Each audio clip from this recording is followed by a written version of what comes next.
নমস্কার। কবি অশোক বিজয় রাহার লেখা মায়াতুরী। এক যে ছিল গাছ, সন্ধ্যা হলে দুহাত তুলে দ্রুত ভূতের নাচ। আবার হঠাৎ কখন মনের মাথায় ঝিলিক মেরে চাঁদ উঠত যখন, ভালুক হয়ে ঘাড় ফুলিয়ে করতো সে গড়গড়। বৃষ্টি হলে আসতো আবার কম্প দিয়ে জ্বর।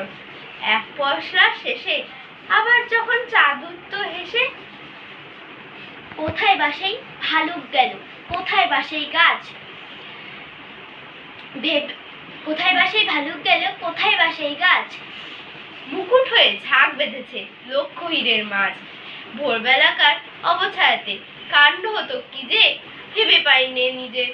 সকাল হলো যে একটিও মাছ নেই, কেবল দেখি পড়ে আছে ঝিকির মিকির আলো, রূপলি এক ঝালক। নমস্কার।